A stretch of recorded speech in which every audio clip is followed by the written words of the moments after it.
by alienating their activity and embodying it in commodities, in material receptacles of human labor, people reproduce themselves and create capital.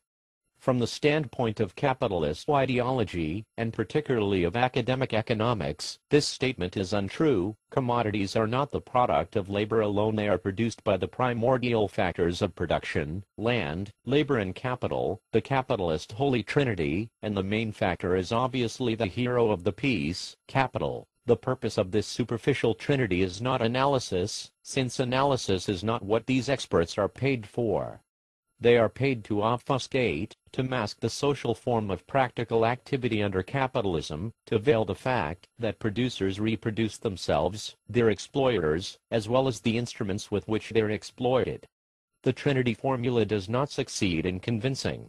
It is obvious that land is no more of a commodity producer than water, air, or the sun. Furthermore, capital, which is at once a name for a social relation between workers and capitalists, for the instruments of production owned by a capitalist, and for the money equivalent of his instruments and intangibles, does not produce anything more than the ejaculations shaped into publishable form by the academic economists. Even the instruments of production which are the capital of one capitalist are primordial factors of production, only if one's blinders limit his view to an isolated capitalist firm, since a view of the entire economy reveals that the capital of one capitalist is the material receptacle of the labor alienated to another capitalist.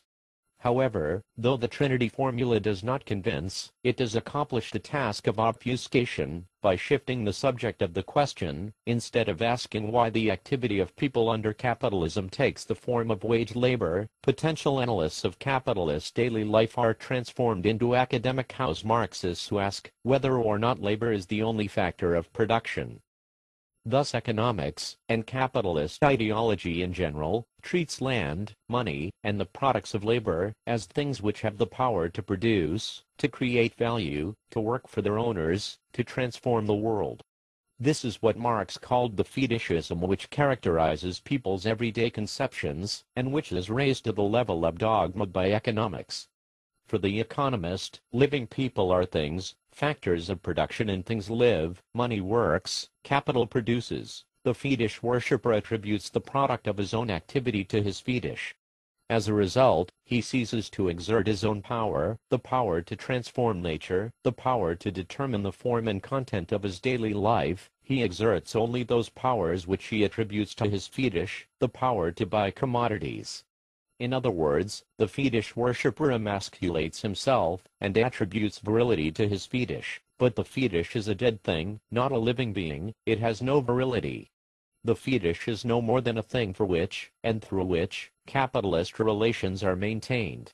The mysterious power of capital, its power to produce, its virility, does not reside in itself, but in the fact that people alienate their creative activity, that they sell their labor to capitalists, that they materialize, or reify their alienated labor in commodities. In other words, people are bought with the products of their own activity, yet they see their own activity as the activity of capital, and their own products as the products of capital. By attributing creative power to capital, and not to their own activity, they renounce their living activity, their everyday life, to capital, which means that people give themselves, daily, to the personification of capital, the capitalist. By selling their labor, by alienating their activity, people daily reproduce the personifications of the dominant forms of activity under capitalism. They reproduce the wage laborer and the capitalist. They do not merely reproduce the individuals physically, but socially as well. They reproduce individuals who are sellers of labor power, and individuals who are owners of means of production. They reproduce the individuals as well as the specific activities, the sale as well as the ownership. Every time people perform an activity they have not themselves defined, and do not control, every time they pay for goods they produced with money they received in exchange for their alienated activity, every time they passively admire the products of their own activity as alien objects procured by their money, they give new life to capital, and annihilate their own lives. The aim of the process is the reproduction of the relation between the worker and the capitalist. However, this is not the aim of the individual agents engaged in it. Their activities are not transparent to them, their eyes are fixed on the fetish that stands between the act and its result. The individual agents keep their eyes fixed on things, precisely those things for which capitalist relations are established.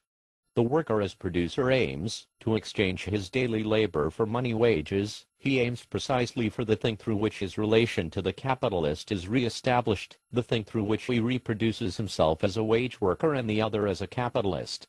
The worker as consumer exchanges his money for products of labor, precisely the things which the capitalist has to sell, in order to realize his capital. The daily transformation of living activity into capital is mediated by things, it is not carried out by the things.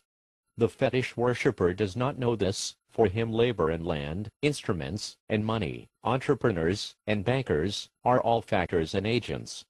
When a hunter wearing an amulet downs a deer with a stone, he may consider the amulet an essential factor in downing the deer and, even in providing the deer as an object to be downed. If he is a responsible and well-educated fetish worshipper, he will devote his attention to his amulet, nourishing it with care and admiration. In order to improve the material conditions of his life, he will improve the way he wears his fetish, not the way he throws the stone. In a bind, he may even send his amulet to hunt for him.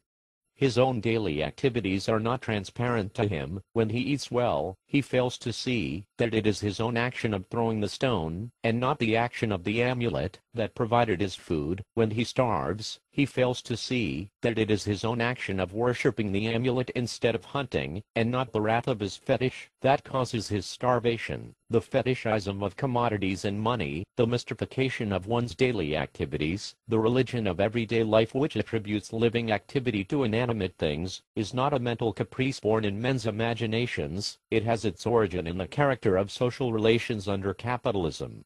Men do in fact relate to each other through things. The fetish is in fact the occasion for which they act collectively, and through which they reproduce their activity. But it is not the fetish that performs the activity.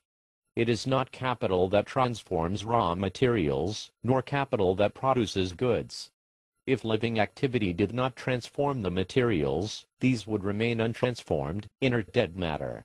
If men were not disposed to continue selling their living activity, the impotence of capital would be revealed, capital would cease to exist, its last remaining potency would be the power to remind people of a bypassed form of everyday life characterized by daily universal prostitution. The worker alienates his life in order to preserve his life. If he did not sell his living activity, he could not get a wage, and could not survive. However, it is not the wage that makes alienation the condition for survival. If men were collectively not disposed to sell their lives, if they were disposed to take control over their own activities, universal prostitution would not be a condition for survival. It is people's disposition to continue selling their labor, and not the things for which they sell it, that makes the alienation of living activity necessary for the preservation of life. The living activity sold by the worker is bought by the capitalist. And it is only this living activity that breathes life into capital, and makes it productive. The capitalist, an owner of raw materials and instruments of production, presents natural objects and products of other people's labor as his own private property. But it is not the mysterious power of capital that creates the capitalist's private property. Living activity is what creates the property, and the form of that activity is what keeps it private.